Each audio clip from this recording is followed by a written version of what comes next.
saya Najwa Safara. Saya Nawati. Dan saya Nurani. Kita berasal dari kota Surabaya dan kita adalah salah satu santriwati dari Pondok Pesantren dan satu Sulap Prajurit Campuran Sampah. Pada kesempatan hari ini saya akan menceritakan sedikit tentang asal-usul Museum TNI Al-Lokajaya yang berada di kota Surabaya.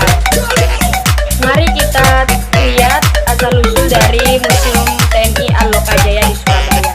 Kita akan bersama hanya karena orang tertentu yang bisa masuk ke sana. Dan kita hanya bisa memberitahu kalian pas bagian luar saja. Jadi asal-usulnya Museum Lokajaya Kerana sebelum bernama Museum Akbari Laut. Museum didirikan pada 19 September 1969 dengan pendirinya Ibu R. Mulyadi. Beliau adalah istri dari Panglima Angkatan Laut Laksamana R. Mulyadi. Pada tanggal 10 Juli 1973, Museum Akabri Laut berubah nama menjadi Museum TNI Angkatan Laut.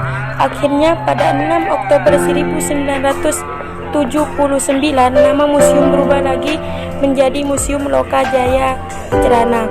Lokajaya Cerana artinya adalah tempat untuk menyimpan, mengabadikan, dan menyajikan peralatan atau sarana yang dipergunakan oleh TNI Angkatan Laut. Di dalam museum ini banyak ditemukan koleksi peralatan perang atau pertempuran Angkatan Laut. Koleksi berupa peralatan perang. Secara Museum Lokajaya Cerana Surabaya juga terdapat koleksi planetarium dan astronavigasi. Planetarium di dalam museum berupa ruangan khusus yang digunakan untuk mengamati sistem tata surya. Ruangan ini tepat dijadikan sarana pembelajaran kepada murid-murid sekolah sistem tata surya. Koleksi masih berada dalam koleksi yang sangat baik. Bahkan koleksi yang dipamerkan masih dapat berfungsi hingga sekarang. Namun Anda tidak perlu khawatir jika peralatan perang yang dipamerkan akan mencederai pengunjung.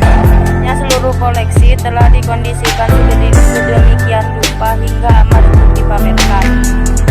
Selain berupa peralatan perang, dalam Museum Lokajaya Kerana Surabaya juga terdapat koleksi planetarium dan astronavigasi.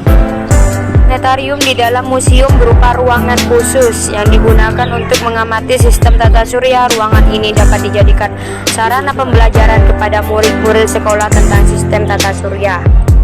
Sampai saat ini, Museum TNI Al-Lokajaya Surabaya masih tetap berdiri utuh dan disambung dengan pemandangan-pemandangan indah dengan taman, air laut. Di sini kita bisa melihat pemandangan-pemandangan tanpa rasa bosan.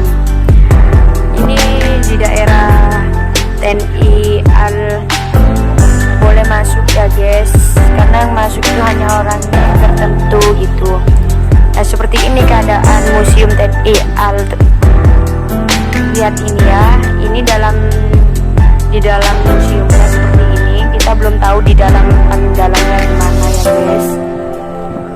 Museum ini terletak di kota Surabaya. Ini daerah-daerah, ini pemandangannya ya guys. Kita sebagai anak Surabaya atau remaja Surabaya, kita jangan sampai melupakan tempat-tempat bersejarah di kota Surabaya guys, karena itu paling penting untuk remaja-remaja. Paling penting kita harus melestarikan tempat-tempat bersejarah peninggalan para pahlawan. Seperti halnya kita harus mengetahui lebih dalam tentang sejarah-sejarah atau asal-usul